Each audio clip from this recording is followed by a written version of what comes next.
Hey. My wife Jenny, hi. You know how many of those I've taken over the years? It's a lot. It's a lot of those. It's been pretty fun. Hey, so I'll probably stand, I might sit, but that's okay. I'll figure it out because I'm getting older. But for those of you that are trying to figure out why you're here, I'm here to talk about Teams Phone. It's a Microsoft product. I'm hopeful to get through my random words in about 40 minutes to give you time to ask me whatever you want to ask. And if we decide you really don't want to hear my wordy words and you just want to ask me a lot of questions, we can do that too. I'm pretty flexible, so. But I do have some stuff prepared. We'll get started there. So, if we haven't met, hi, I'm Daryl Hunter. You can call me DW, most of my friends do. My name is Daryl Wayne Hunter. That's where the DW comes from, in case you're wondering. I've been coming to these events for a very long time. I spent about 10 years in full-time tech ministry, just like many of you. I burned out and I left that about 15 years ago, which was hard, but it was the right choice for me and my family. But I still like coming to this event. I still like getting back. I happen to work for Microsoft, but I'm a volunteer at my church just down the road in Louisville, Kentucky. I do a little bit of tech stuff with them, but mostly I hang out with the middle school kids because I found my new career as like middle school pastor guy is pretty awesome. I never figured I'd say that out loud in front of other people, but it's been a blessing to me. And this is my family in the middle. It's my wife Jenny and my 4 kids. They're getting older. For those of you that have been playing around for a while, yes, those are the little kids that you saw many years ago. Now don't you feel old? Me and Jenny have been married 20-something years. I raised my family here in Kentucky. We've had a lot of fun. The last slide over there on the side is just in case you want to have some fun. I do play competitive chess. It's pretty fun. I play backgammon. It's also fun. And I like to drink bourbon, which is a requirement when you work at Microsoft. So we are going to talk about Microsoft Teams Phone. I've done a Teams Phone session a few times. I was not planning on doing a Teams Phone session, but Jason Powell asked me to. So some of this you've seen before, but I tried to add some new things because, you know, we are a software company. We do innovate from time to time, which I know is shocking to you. Let's talk about it very, very briefly. Teams Phone is the way we bring calling into your flow of work. So many of you in this room are probably using Microsoft Teams. If you're using Microsoft Teams, please raise your hand. I think most all of you. That's pretty great. If you like Microsoft, no. Let's don't answer that question. Don't answer that question. We built a phone product at Microsoft, believe it or not, 28 years ago. We've been doing telephony a very, very long time through lots of products called Office Communication Server, and Live Communication Server, and Link and Skype, and now Teams, and who knows what we'll be in the future. But Teams Phone has just been one more method of communication we added in the Teams app, plus or minus 2017. And it's gone well. There's about 20 million people that use it right now with a paid license. Many more that use it with unpaid licenses. There's a lot of questions people have about that. We count the 20 million if you're using it for actual real phone calls, like, you know, calling for pizza, calling your mom, calling your bookie, whatever it might be. But there's about 300 million people that are using Teams Phone just internally, just peer-to-peer voice calls. For the last 5 years at Microsoft, I've been keeping track of Teams Phone. It's been one of my responsibilities to make the product better. And it's gone okay. There's a lot of things that we have to learn. But this year I'm not doing Teams Phone anymore, which is really weird for me because I'm a phone guy. But what you need to know is that what we have shifted in the last year and a half with our Teams Phone journey is bringing a lot more intelligence into it, intelligent call routing, but really a lot of investment around contact center, believe it or not. People like call centers and contact centers and not just making calls to call their friends. So we are one of the market leaders for it. We are an AI leader, which everyone's going to tell you that, and it's true. Everybody's an AI leader because we all have AI, aren't we all special? The reason that I like what we're doing with Teams Phone is because we built the platform for it, right? It's Teams based upon Office, based upon the identity that all of you use every single day for your jobs. And Teams Phone is just one more application on top of it. Teams Phone is designed to be simple. Whether you consider it simple or not, hey, it is designed to be simple. It's designed to be smart. So this smart thing in the middle here is trying to create some intelligence to bring more value into a phone call where it's not just digits you hit on a dial pad and audio you hear in your ear, but now to bring more contextual awareness to how you're communicating. Maybe it's with customers, or maybe it's through call transfers that might have a summary built in. That's really important to us.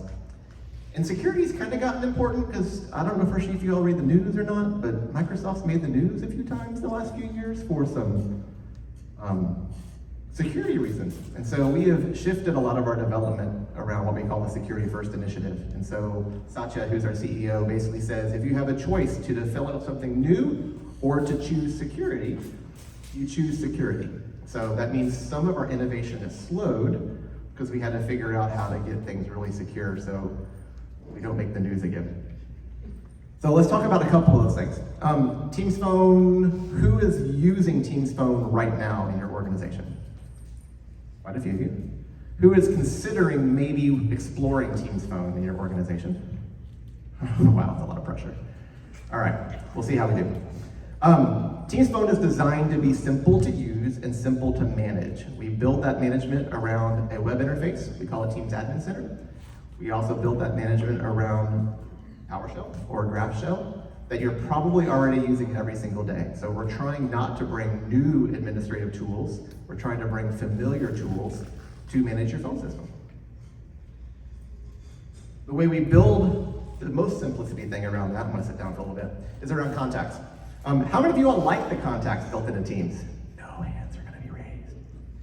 Believe it or not, there are 4 different contact teams that build contacts into Teams, and depending on what button you click and how you try to search for a contact, it's a totally different organization in a totally different country building that software application.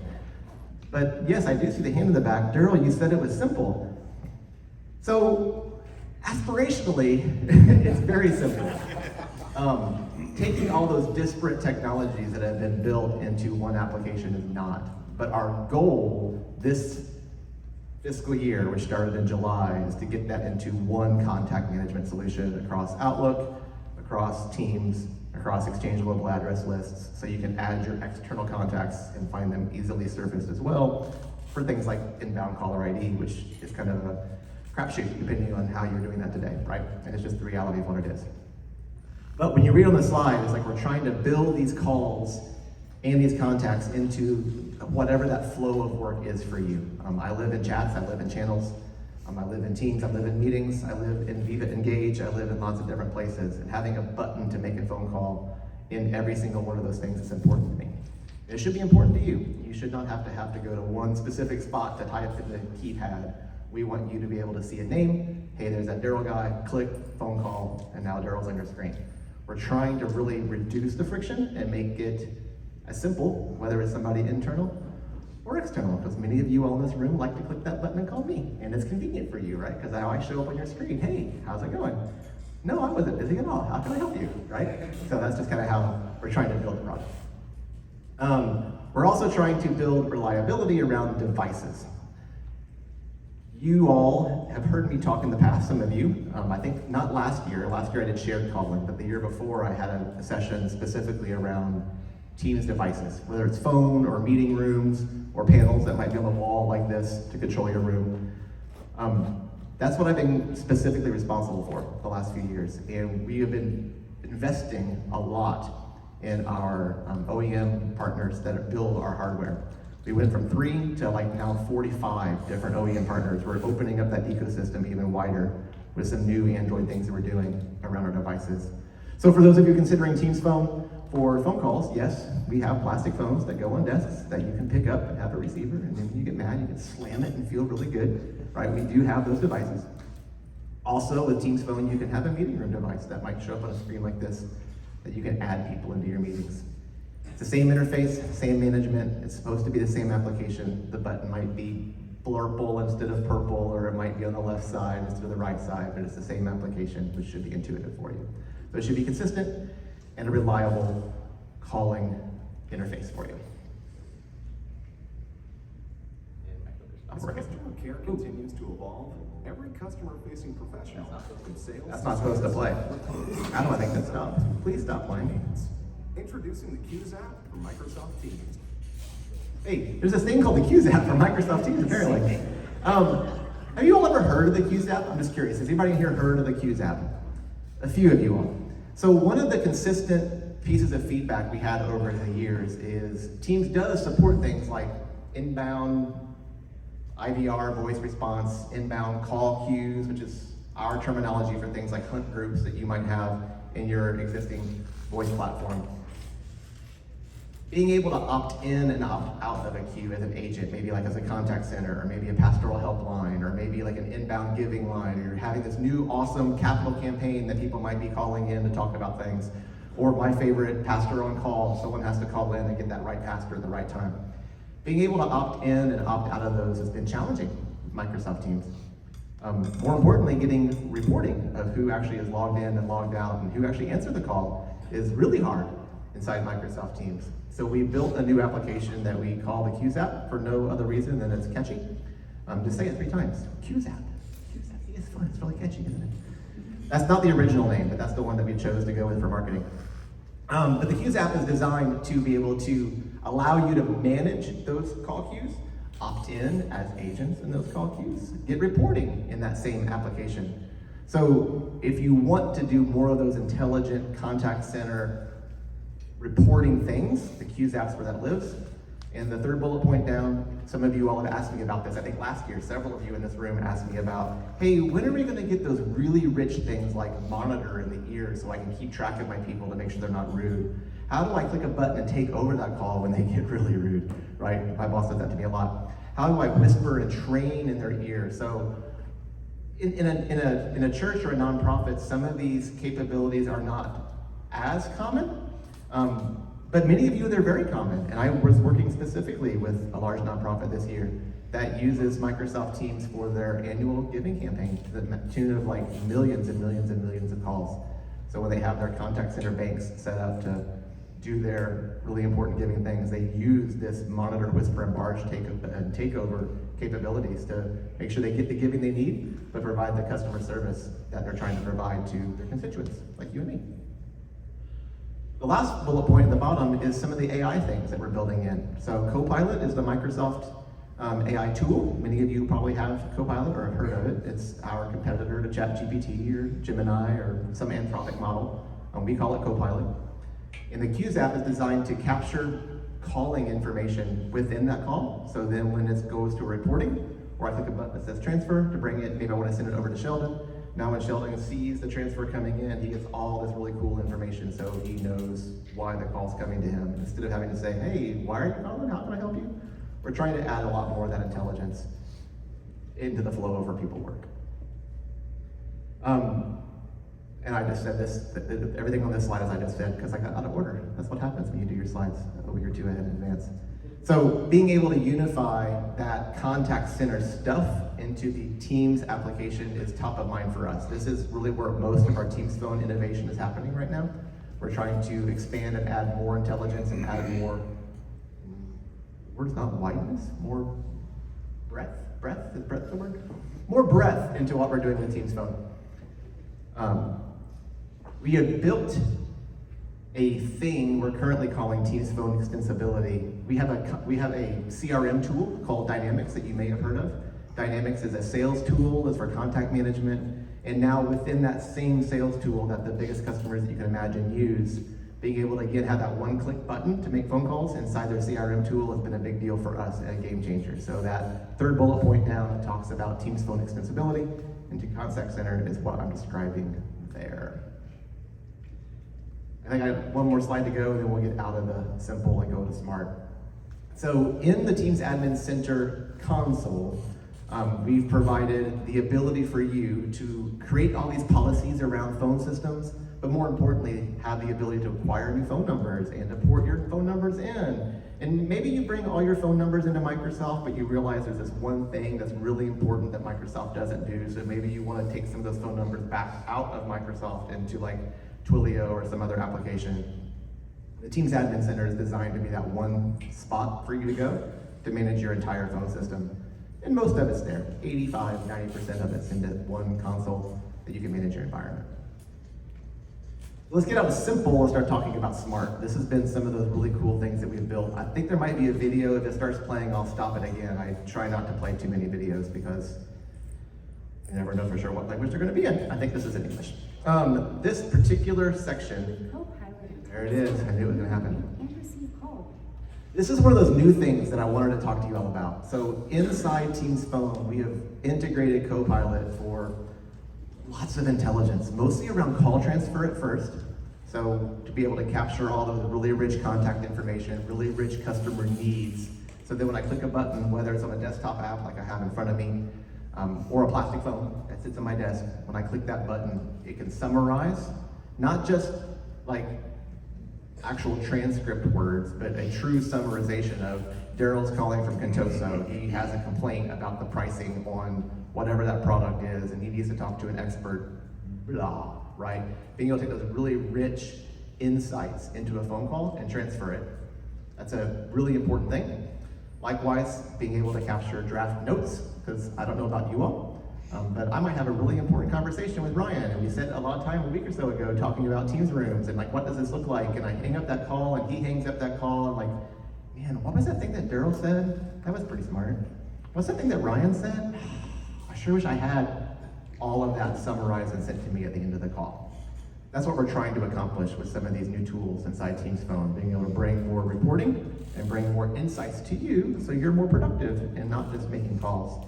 Because you don't just make calls for fun, right? You make calls for a reason. To be able to do the business of your church, the business of your nonprofit, or to be able to serve your people in the way that you serve them. I hope this isn't a video. It's not. Cool. This one's really important for me. Some of you all may or may not know that I do have some visual impairments, so being able to have things big on plastic phone screens, but then also have like summarized insights are important to me because I can't really read notes too well. So I need those bullet point level summaries. But more importantly, I'm also on the spectrum, and so sometimes I'm a jerk. And so being able to have a summarized session of what I did and what I can do better, some coaching built into our tools. We're building some really cool things around transcripts and around questions I can ask via Copilot, like, hey, who did I get upset? What was the sentiment of that call? How could I have done better? That's really important for me from an accessibility standpoint, and I think it's really important to our customers. So I want you to know, I think I hit the wrong button. Yep, hit the wrong button. I want you to know that when I mentioned Teams Phone, and some of you all said you're exploring Teams as a phone system, and some of you all are using Teams phone system, it's not just about phone calls, right? It's about how do you communicate with people, and how do you help them feel loved, and how do you do the right things that you should do as an employee, and how do you also make sure that you're capturing the right message? Because each of us, I think, probably need a little help sometimes getting the wordy words right. And so inside Teams Phone, we're adding those inclusive agents, all that's around AI.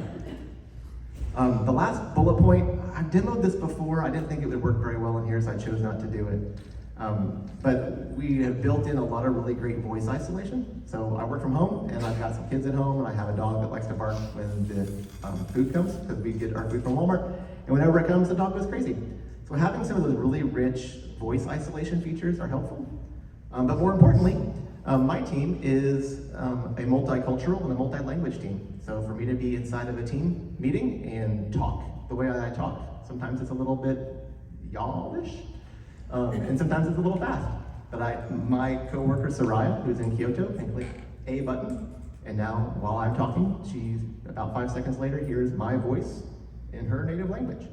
That's pretty cool, right? So it's not just some computer-generated version of Daryl, it's my intonation, it's me.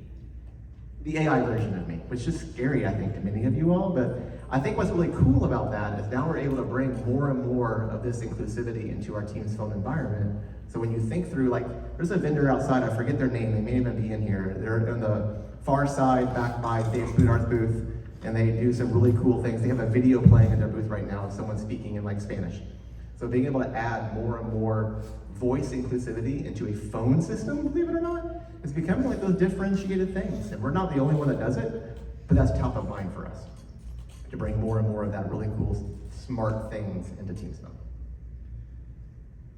Collaborative calling is our terminology for call groups, call pickup groups, hunt groups, the ability to call forward to someone who's covering for you on vacation. You have a receptionist that answers the call, but they need to go to the restroom, they need to go to lunch break. All of those simple things around voice features, you would expect us to be able to do, and we can.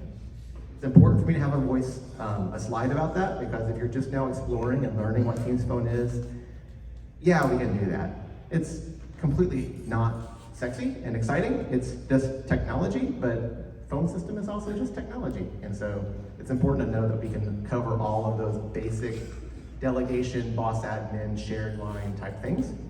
And then what just hit our public roadmap very recently is some things around multi-line capabilities. So I have a phone number in the UK, a phone number in France, a phone number in America that I can make and receive phone calls.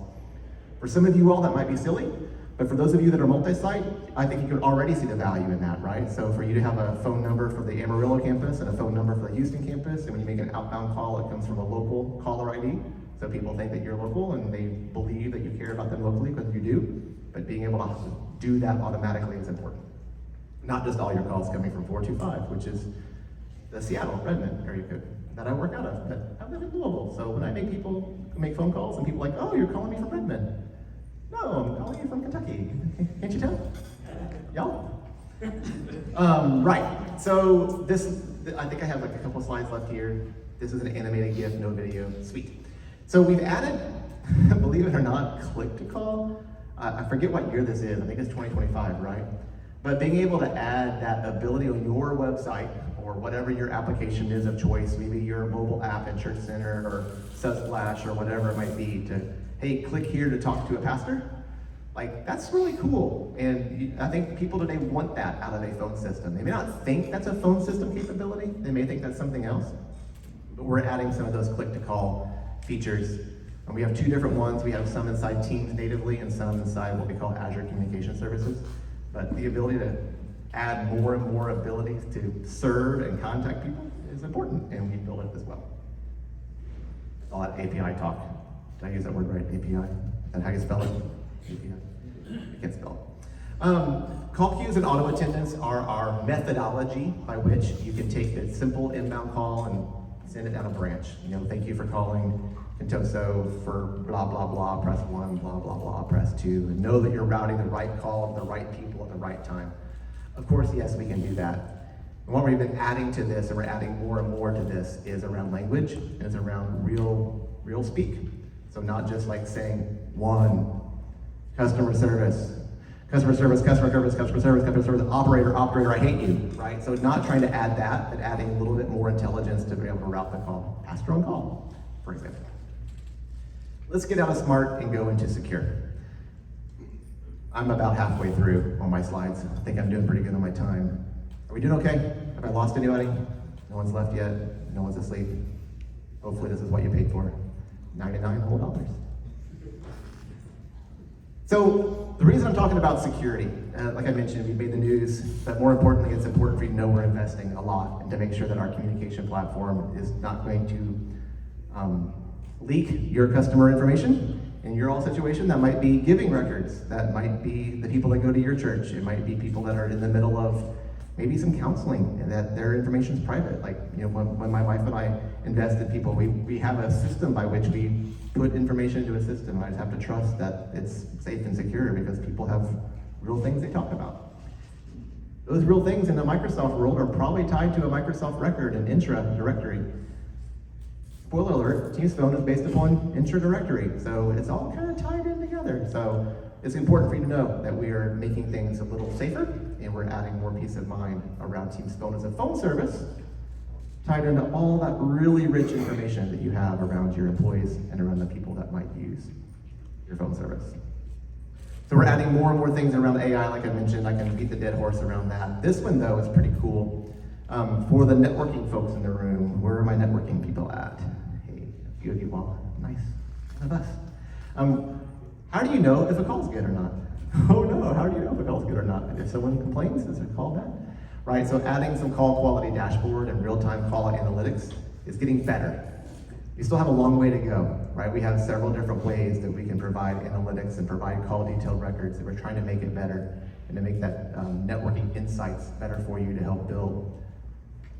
Along with that comes emergency calling, and I'm speaking primarily to a US audience, which is great, so each of you all should know all of the great important things that you are required by law to handle around phone systems. Things like, I don't know, Kerry's Law or the Ray Bomb Act. We are compliant with all of that. But where it really comes into play is emergency calling, right? So if a bad thing happens in your campus and you need a first responder to come, you want to make sure they come to the right spot, come to the right door. We are compliant with all of those things. We have some dynamic ability built in based upon networking or maybe some other configuration to make sure that emergency calling goes through, including working at your house. Absolutely, yes, when you work from your home, for those of you that don't know, there's a method by which you can put your home address into your Teams phone interface. So if you call 911, the first responder comes to your home. Where that's really important, I think, is just to provide that peace of mind. I am not a lawyer, but many organizations don't want you to make emergency calls when you're at your house, right? They want you to use your cell phone, but some employers want you to use the system of record, which happens to be Microsoft Teams in this situation. So knowing that we have safe and secure emergency calling is important. Let's stop talking about features. Let's talk about connectivity, my favorite topic. So Teams phone connectivity looks like this. Take it in. Ooh, ah. Isn't that amazing? We do all this great stuff that I don't even know what it all means.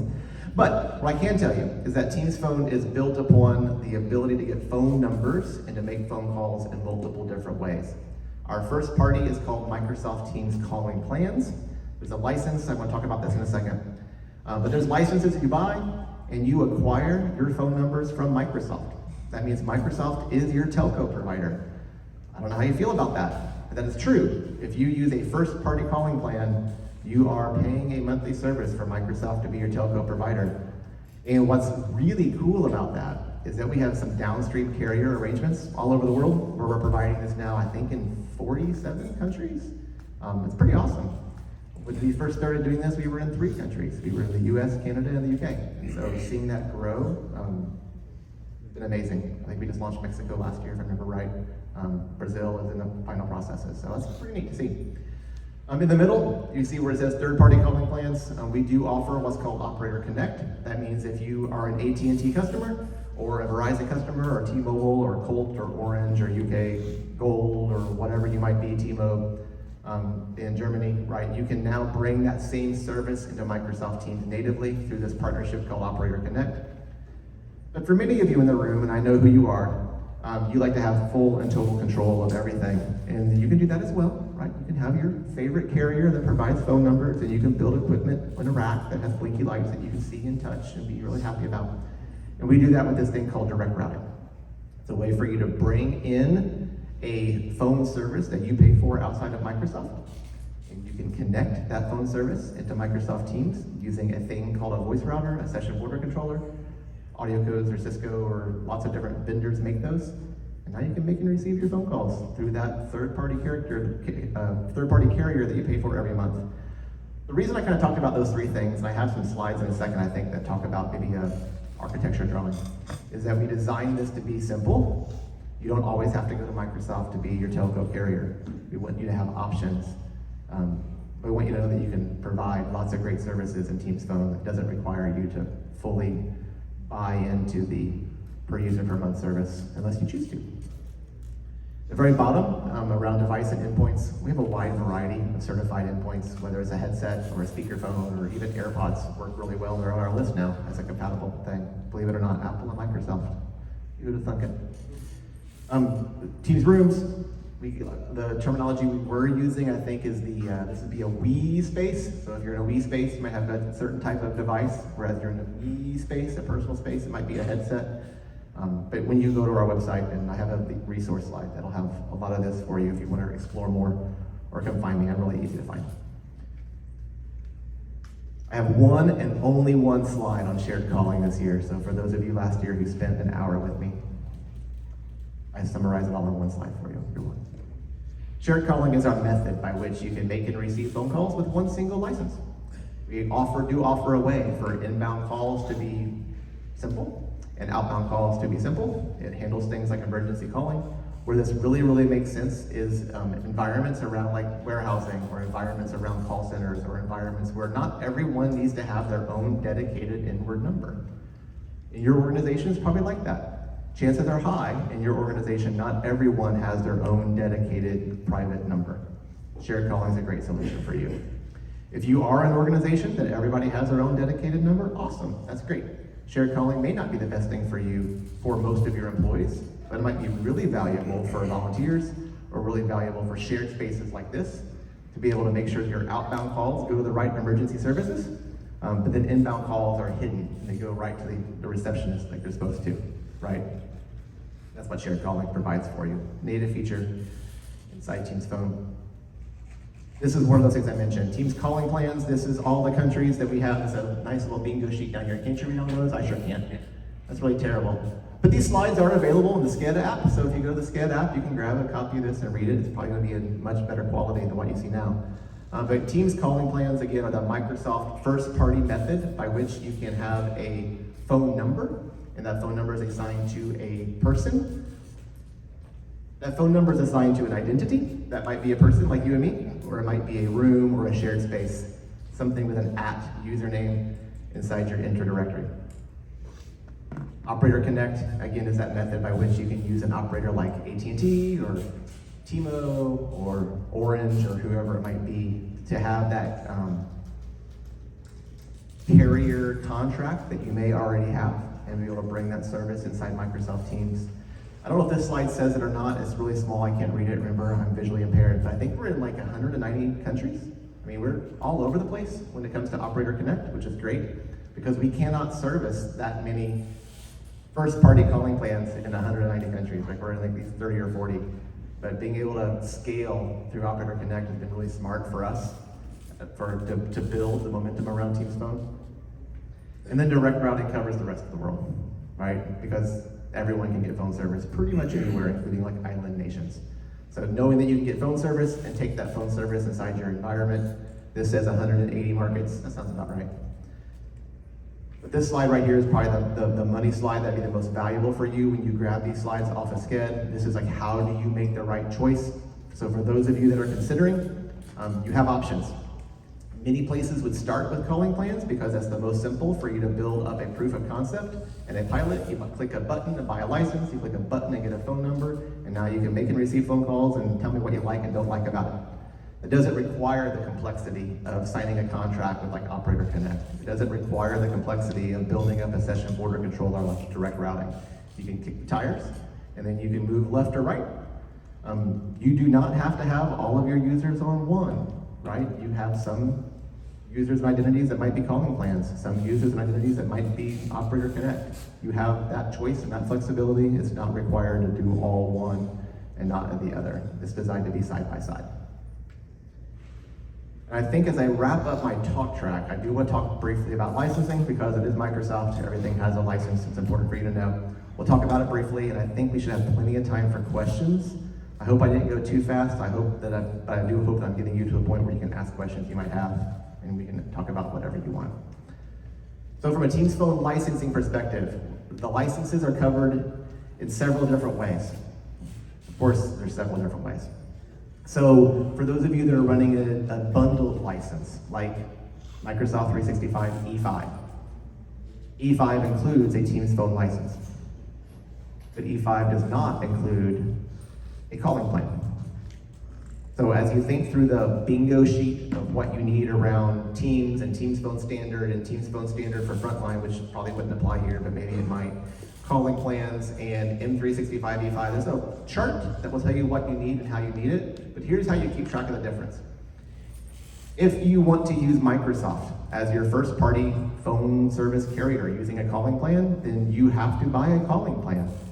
That calling plan can be Teams Phone Plus calling plan, or it can be a calling plan. So the way that works is you might have an E5 user that you want to add a calling plan to. Could be you have E3 or Business Premium, and you would then buy a Teams calling plan with Teams Phone included. I know that's challenging. I wish it was simpler. It just really isn't. That's just a part of licensing at Microsoft, right? We started the identity, and you have a smorgasbord of options. But in these charts that are in your slides that you will have access to, and this will probably be a question that comes up in the next 20 minutes, let's talk about licensing to make sure you're clear. What I just discussed was at the end user identity. We also have a set of licenses around shared devices like Teams rooms, or shared devices like common area phones, right? Each of those, that shared device license, which used to be called common area phone license, but it's still called CAP, which is so weird. That shared device license does include Teams Phone. A Teams Room license also includes Teams Phone. So if you just want direct routing, great, you're licensed. You have to build that direct routing environment. But if you want to use Microsoft phone numbers, you have to buy a calling plan as well. So the licensing overview is to let you know there's a matrix that you can follow. All those links are shared. You have access to all of them. Some of those links look like this, where you can read more about Teams Phone and a little bit about Copilot. And for those of you that are in a competitive situation that might be interested in Microsoft versus Cisco versus 8x8 versus GoTo versus whoever else, there's some Gartner stuff and some Forrester stuff you can read, some business cases. But what I want you to know is that the key resources to help you are how you make decisions, right? Some of those decisions that you make are based upon your own research. Sometimes you talk to someone like me, and I have my own point of view about what is good and what is not good. But I want to make sure that you know that there is a value calculator. There's some third-party impact studies that might help you make some of those financial decisions if that's important to you. If it's a technical thing you want to talk about, then we can talk about all the technical things you want. But for this session, what I was asked to talk about was Teams Phone, what it is, some of the basics around licensing, some basics around identity, some basics around connectivity, and I wanted to share with you where we're going. And it's all that intelligence that I shared with you at the beginning. So Microsoft Copilot, intelligence around call routing, intelligence around summarization, some of that inclusivity. I use myself as an example, right? Like, who did I make mad in this last conversation? Please coach me, how can I do better? That's what we're trying to do with Teams Phone. It's not just plastic phones on desks with a keypad that you dial digits on. We're trying to change the world with how we communicate, and Teams Phone is a tool that we have for it. Those are my slides. So for the next 20 minutes, I'm yours. What questions you have, I can go about over any slide you want. If you brought your favorite burning question and want to play Stump the Chump, we can do that too. So I'm gonna open it back up to you. Yes, ma'am. I actually have 3 questions, so I'll try to keep it very concise. Okay. So we have 2 foreign language speaking campuses within our main campus locations. Okay. And so, for instance, a recent example, our sessional receptionist got a call from one of our Brazil church attendees and had a very difficult time understanding her kind of skills in English. And so she forwarded the message to me and said, if you can you try to navigate this? So is this solution that you mentioned something that might be helpful in that scenario, or is it not going to assist in that type of situation? Because they're not translating language to English, it's dealing with some difficulty in interpreting that one. A great question. Yes and no. The translation services we build in kind of require you to know what the spoken language is, for you to make sure the spoken language is coming into whatever your language is. But transcripts will definitely help, because transcripts are translated like in real time, right? So in that scenario, if you answer the call on a plastic phone, or if you answer the call on a mobile app, or if you answer the call on your desktop app, and you hear someone speak a language you don't know, you can turn on transcripts, and those transcripts can now be translated to you with intelligence to know what they're saying in written words that may not give you what you need to speak back to them in a language that they understand, right? But it may give you a chance to know, okay, they're speaking to me in this language, I don't know Portuguese, maybe I know how to say a phrase. So no, it won't meet all of your scenarios, but it will provide some context for you to maybe make your next decision. Okay, question number 2. I work remotely, so 4 hours away from our main campus, and so my Teams number has a different area code than our central location. Yep. And so when I'm calling people back in our central location, I'm coming up with a spam call on their caller ID, and so they don't pick up. And so I'm having difficulty getting through to return calls because it's coming through as spam for these people. Is that an issue that you're familiar with, or? Yeah, it is.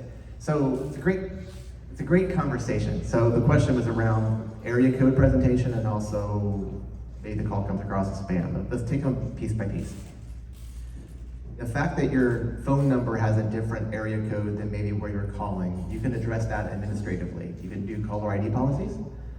This new thing soon, this will be called multi-line, may allow you to have a phone number in that area code. Like, I live in Louisville, my area code is 502. But if I happen to call Southern Kentucky, that area code is 270. We just happen to know what our area codes are, but if I was trying to be contextual, it'd be better if my area code was 270, right? So through policy and through multi-line, you can do different things around area codes that will not fix the spam issue. Fun fact, whether a phone number is identified as spam or not is the responsibility of the terminating carrier. And you have no control over that.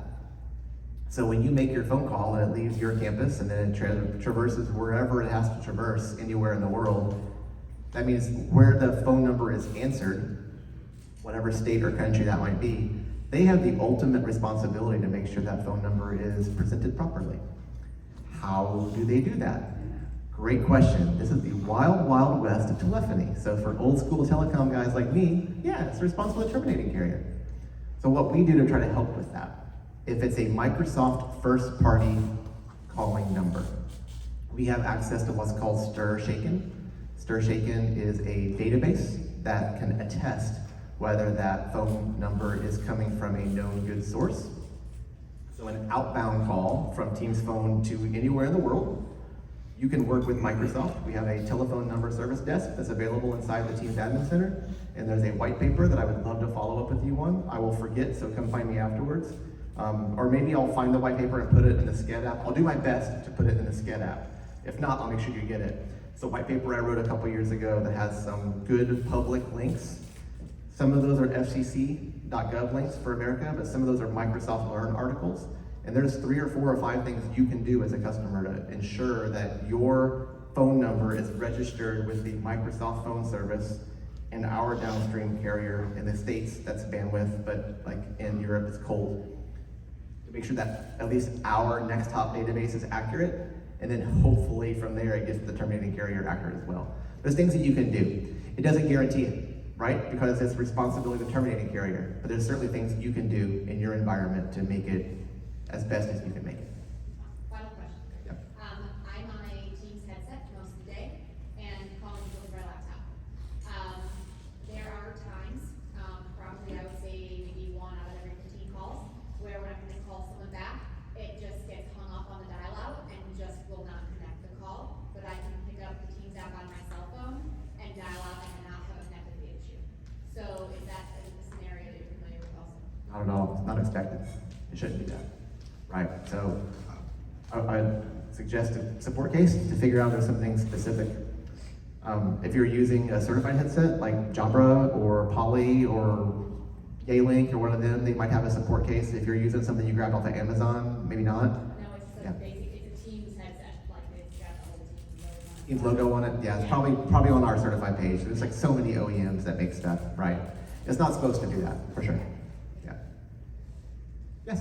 Can you chat about the new SMS piece of features? Teams does texting? So, here's the funny thing. So, I think I talked about this last year as well. So, yes, we have built a service inside Microsoft Teams that supports SMS. Do you all know what SMS is? Do you? Because many customers don't. SMS is defined as text-based characters, 1-to-1. It's not designed for groups, because that's not SMS, that's MMS. It's not designed for pictures. It's not designed for attachments, no Giphies, sorry, that's not what SMS is. So what we've built is SMS, because that's what our customers said they wanted, so that's what we built. So the way that we have facilitated that, there's a governing body that controls this from the states. You may or may not know that. There's a governing body that controls this and tests who you are. And so for you to enable SMS in your environment, you have to fill out a form. You have to register what's called 10 DLC. It's a form that you have to fill out. They were on a 6 to 8 to 12 week backlog to process all of your interest, because we thought there'd be like 300 or 400 customers that were interested, and there were like 18,000 customers that all clicked the button at the same time. So you register DLC, it proves who you are, who you say you are. You have to register what's called a marketing campaign. In other words, why you believe that you should be able to send text messages to make sure you're not spamming people from that Microsoft number to make everybody mad at you, right? So the way it works is in Teams Admin Center, you have a form to fill out. It's 3 phases. We just built a brand new YouTube video on this. I think I signed off on it back in August. that walks you through like 7 minutes. You may have seen it. Yeah, I helped build that to kind of design it. So it's specifically texting. It's considered A to B it's considered business to personal, or A to P, I think is what we call it. So it comes from here, but it works, but it's literally one-to-one, and it's not designed for attachments, it's not designed for Giphies, it's not designed for groups. Are you using it, or are you one of those stuck in Never Never Land waiting for us to process your order? Well, luckily, I guess I'm lucky that I'm not stuck in processing. I'm stuck in denied, and because of what looks to be a technical error with the form. But that's a whole different side of things. But I've heard that there are people that are getting through, like going through the process. When you say a technical error with the form, you're saying you fill out the form and the form error is out? Yeah, it gives you 4 times to register a NDLC marketing campaign. I went through there 4 different sections, corrected the error that made sense, but the last time I went through, like 4th and final attempt, it says you didn't check this box, but I very clearly checked the box. It said that it was, whatever it was, I had a link in there or something like that. The privacy link or whatever. The privacy or terms of service link or whatever it was. I made sure all that stuff was there, and the box was checked, I go back, I looked, everything's checked, the verbiage is all there. Like, I don't see any room there. The thing was that since then, I've put a support ticket in, and there's 0 contact. Yeah, let's talk about that. When you're done, let's talk about that. Let's make sure I know where you're at. I am not on that team. I can't augment that process, but I know who's responsible. So let's talk about that specifically and see if I can offer you some assistance. But most likely, it's around getting you into the right group. Yeah. So let's talk. Seriously, come find me. Let's talk about that. Yeah. But yes, SMS texting does work in Teams. It's a form you fill out. There was a very long backlog. I think we're through most of it. I think some of you in here I've talked to about this backlog, and it was pretty terrible. It was terrible. It was a very large backlog. But it does work, and the form does work. So what has happened to you is really unfortunate. So let's talk about it. Hopefully, Yeah. very isolated. Yeah. 1 second. I think you were next. Are 10 DLC campaigns transferable from other carriers? Are 10 DLC campaigns transferable from other carriers? If I'm 10 DLC registered with Dialpad, and I want to move to Microsoft Teams phone calling plan, can I transfer that if I'm already filled it out and registered? I don't believe so. I think now because we're your carrier, we have to be able to attest for you as well. Okay. I think we call that KYC, know your customer. I think, no. Okay. There might be a method by which we can escalate that, but I'm pretty confident no, because we are now attesting on your behalf. Yep. I think we're over here next, and I'll come back to you, Andy. Double question. First one, is there a way for auto attendants in Teams calling to repeat the menu options? I think it's native. Is it not working for you? I don't think it's it, but maybe I'm doing it wrong. Question is, can auto attendants repeat the option? It's supposed to repeat the option. We moved to the new service. I don't know. Let's look at it together. Yep. Yeah. Second question, outbound information for call queues and auto attendants. When is the Skype BBD going away to shorten the time that it takes there? It's a trick question. So you use the secret code word. So the changes you make in PowerShell and the changes you make in Teams Admin Center don't actually make changes in Teams Admin Center or PowerShell. It goes into this underlying data substrate layer called the Business Voice Directory, BVD. And BVD synchronizes every so often to turn that information live. It's supposed to take like a Microsoft second. So milliseconds or 12 hours, depending on what it is, right? And I think your question is how to speed that up, or is your question like when does BVD go away? Because there's 2 different answers. Both? Yeah. So as long as BVD exists, you are subject to Teams engineering SLAs. And I believe the SLA is every change is up to 24 hours. And I think that's pretty well documented. Sometimes it's a Microsoft second, right? And it's ready to go. And very rarely do we not hit our SLA. Because I see the dashboard. Very rarely do we not hit our SLA. We are always trying to figure out how to optimize that. So there are some things inside Microsoft Teams that are in a different substrate layer, but I don't think we've made public announcements on what that looks like, but you may have some secret code language. Andy, I think you were next. Oh yeah, I'm just curious what phone number gets assigned if you register as a DLC. Do you already have to have your own number or furnish one? It's a great question. So it's several different things. So the phone numbers that you enable have to be Microsoft first-party phone numbers. So not direct routing, not Operator Connect, it has to be Microsoft first-party number. So that means for most cases, you've already acquired those numbers. They're already sitting inside your directory. Now you're gonna go through the thing, and once you get all the checkboxes working properly, it opens up a new interface in voice. So in Teams Admin Center voice phone numbers, you can click the thing and a new menu option shows up that says enable SMS, right? Enable SMS is already there, it'll just error out until you get through all the stuff. But that only works with first party numbers.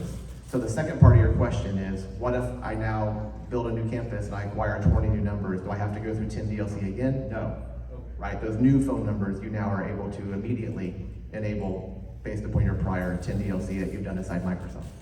Yeah, yeah, it's a good question. Look, yes? Call queues and call history on call queues, like what's called, what is that called? Wouldn't it be great to have call history with that? That's the Qs app. Well, it doesn't show missed calls and everything, but It doesn't today. The Qs app is where it's gonna go. Yeah. So, yeah, correct. So this is a really interesting question. The question is, when you're dealing with collaborative calling or call queues or agents, you can do that in two different ways. Right now, we do support this thing called voice-enabled channels that we were not going to support anymore. We were gonna make it all go away. But many of our customers showed up with pitchforks and torches, and they said, don't take away our voice-enabled channels. Great, you still have voice-enabled channels, but we can't develop against it anymore because that technology isn't our future. So we built this thing called the Qs app. There's a slide in here about the Qs app. So anything around call history and shared voicemail and shared calling around call queues is going to live in the Qs app. I can't recall if it's on the public roadmap or not. So I don't know for sure if I can answer that question out loud, but it's actively being developed.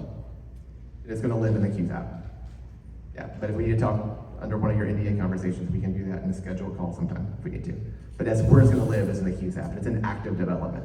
And here's a pro tip. If you see things that show up on the public roadmap, like, aka.ms/M365 roadmap, if you see something on the public roadmap, that means we're high confidence we're gonna ship that in 60 days. So if you happen to see it on the public roadmap, you have high confidence it's gonna be there in 60 days. If it's not on the public roadmap yet, it might be a Microsoft minute.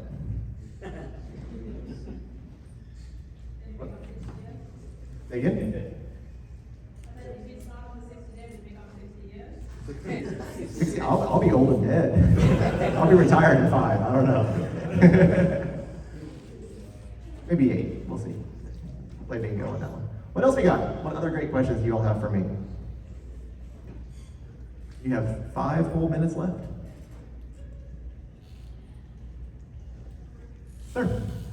Last year we talked a little bit about pastor on call, and it works great, but then when we need to make changes, right now we have a secretary that hops in with limited privileges to change it, but it's still, we're hopping in and seeing more than I would like to see.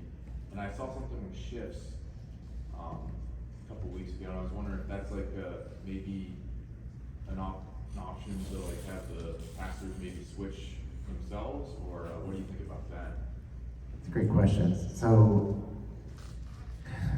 there are so many different ways to build intelligence around Teams phone call routing, and we do offer full shifts integration. So for those of you that don't know, there's an application called Shifts that you can build up you're on these days, off these days, and then those people can be opted into a queue based upon their shift, and so now they're an agent. If they're an agent, that means, depending on how you build the queue, it might ring in order, or it might ring everybody all at once. So there's a thing you can do in Shifts to make pastors an agent of a pastor on call queue. Yes. You should be able to allow your administrative person, whoever that is, to be able to manage that queue only. We do offer that, like very scoped. They don't have to be a Teams admin. They can be a manager of that queue, and they can manage the agents for that queue only. So you can restrict pretty good, but that may be still too much information that you want. So depending on what you want to accomplish, I would either go shifts, or I would look more closely at, I think we call them authorized users. So a Teams phone, an auto attendant or a call queue authorized users, and you manage that in Teams Admin Center, but then they can also manage that via their Queues app, or they can manage that in their Teams app themselves. Are you doing that with the authorized users, or are you making them like a Teams admin? Or do you remember off the top of your head? Yeah, it's been a while. Yeah.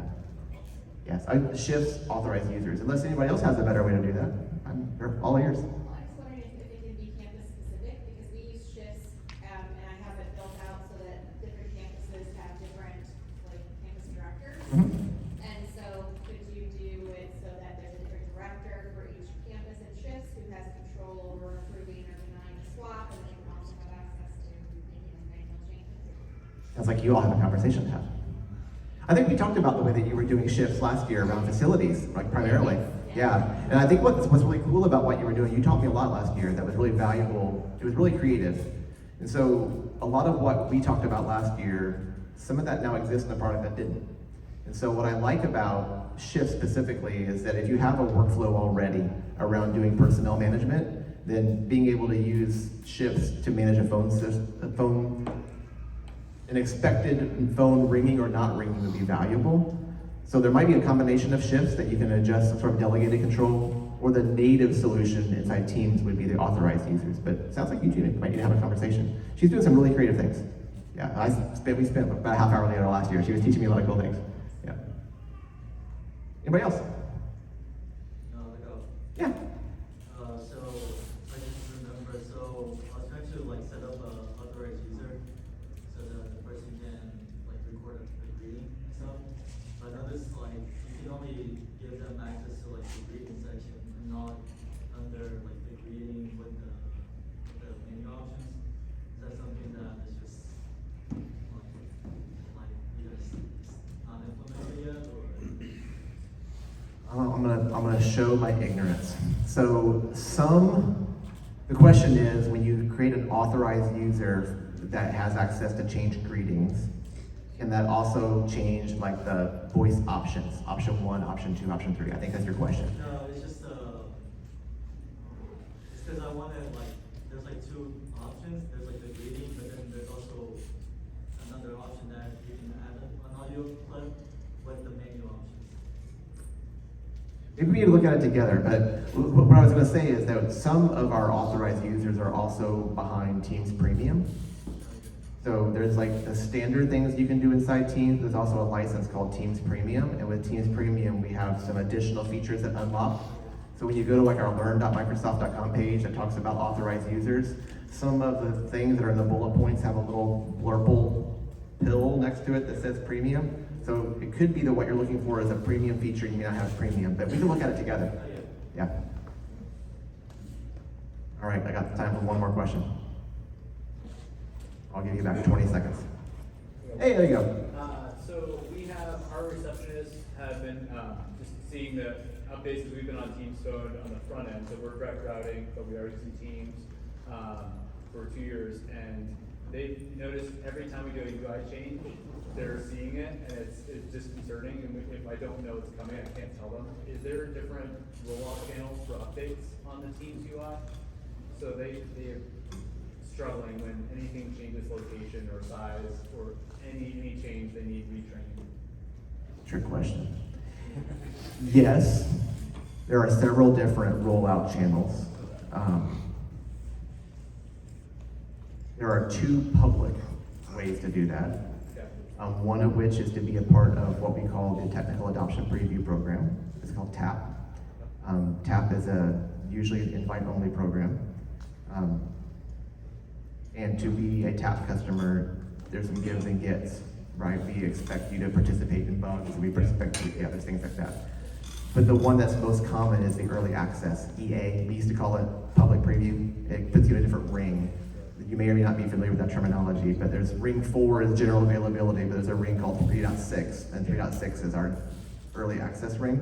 So what some customers do that are not part of TAP, they would have some of their IT people in public preview. So when they notice a change, they can now build whatever adoption change management tools they need to build to be able to, hey, that's on the left side now, or not the right side. The big one, of course, was the interface change, right? From the dark to the light, it went from black to blurple, right? So, yeah, for sure.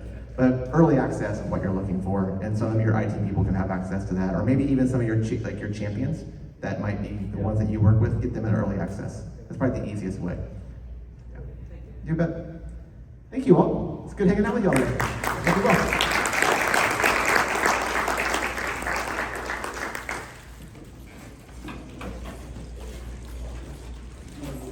And some of you all have questions, so come find me. Let's talk about it.